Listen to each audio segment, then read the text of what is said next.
Welcome to the Talk About Sexual Violence project. Thank you for joining us to learn more about the project that's funded by the WITH Foundation and led by the ARC's National Center on Criminal Justice and Disability, the Board Resource Center, and survivor self-advocates Keisha Weller and James Metters. The information shared in the video is a short version of an online report that can be accessed at our website at www.talkaboutsexualviolence.org. For the past 7 years, this project has focused on transforming the healthcare community to better address and prevent sexual violence of people with intellectual and developmental disabilities. The vision of the Talk About Sexual Violence project is threefold. First, we want to address the epidemic of sexual violence of people with intellectual and developmental disabilities. We also want to increase the capacity of the healthcare systems to use trauma-informed support services when it comes to this issue. And we're doing this by producing the customizable website, easy-to-use multimedia resources, and other support materials. Keisha, I'm wondering, what does the vision mean to you? The vision means to me that we are addressing a real problem that hasn't received enough attention. We call this a silent epidemic. Focusing on cross-sectional alliances means all of us come out of our silos and work together to provide patient-centered care for sexual assault survivors with IDD. In the report, you will read about different accomplishments from the Talk About Sexual Violence project.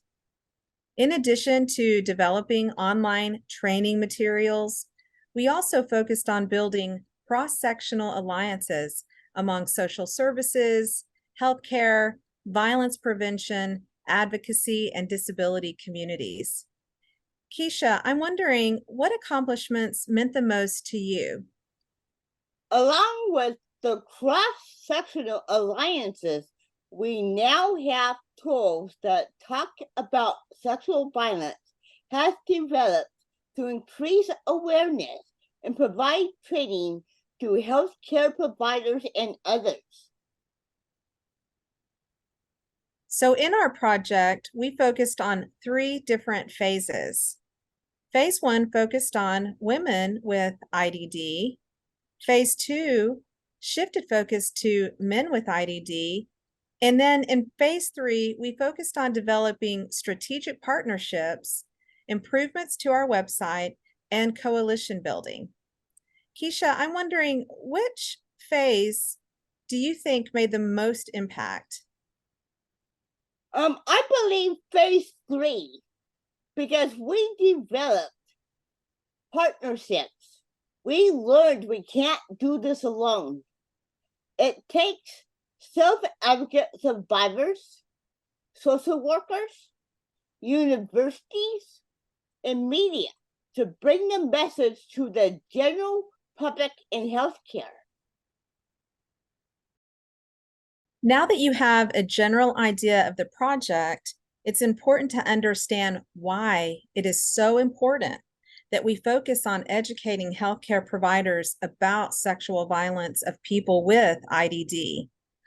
Most people in our society today do not know how common sexual violence is among people with IDD. Even with the Me Too movement, the stories and the voices of people with disabilities have not received the same attention or sense of urgency. So let's look at the need a little closer. In 2018, NPR produced the Abused and Betrayed series that revealed a data point about how often people with intellectual disability experience sexual violence. They found that people with IDD are sexually assaulted at 7 times the rate of people without disabilities. An organization called 1 in 6 states that nearly 1 in 6 men experience sexual assault and or rape during their lives. The National Intimate Partner and Sexual Violence Survey found that men with disabilities were twice as likely as those without disabilities to experience sexual assault. Our project uncovered these key barriers in healthcare and in other systems. Keisha, I'm wondering, what are the biggest challenges that you see in the adult protective services system? APS and other services have not had training made available to accessible when they interview victims. In particular, trauma-informed approaches. Greater collaboration is needed between agencies that serve survivors in healthcare. As far as the healthcare system, what do you think healthcare providers should know about relating to sexual assault survivors with IDD? Healthcare providers need to be comfortable talking about sexual violence with their patients with IDD. It's been a very taboo subject. I and many others have experienced providers that have had ableistic attitudes towards us. Training is needed to begin in medical school itself. So, Keisha, why do you think there aren't enough opportunities for survivors to be involved in sexual assault prevention?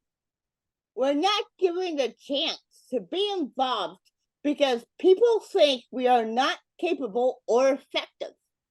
There is a real need for more Disability 101 training so healthcare providers can learn about our strengths and the value of including us. Just like our motto, nothing about us without us. So, in our report, we highlighted some different recommendations.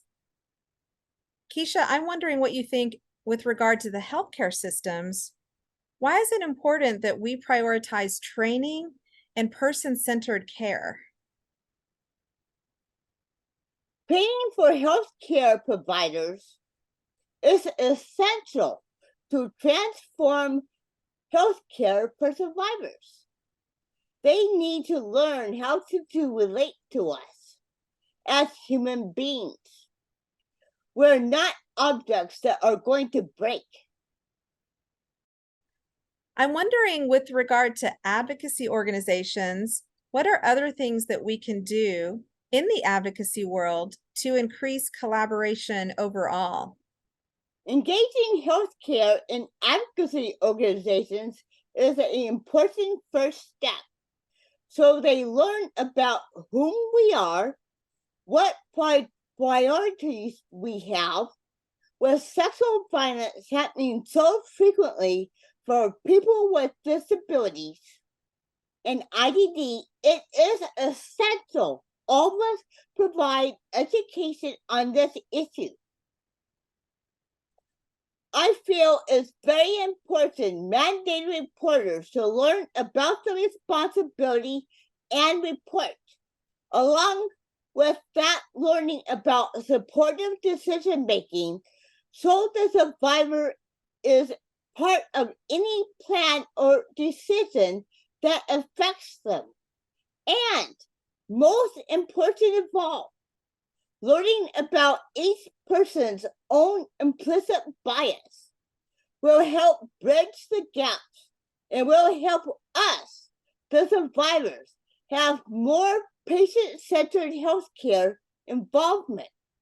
Coalition building, collaboration, training, and self-awareness are all key ingredients.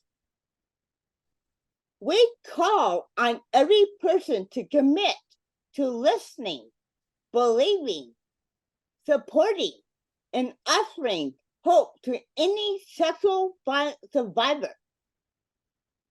Join the movement and sign the pledge to talk about sexual violence. We appreciate your attention to this important project. Visit our website at talkaboutsexualviolence.org to sign the pledge, watch our videos, and read our final report. Thank you.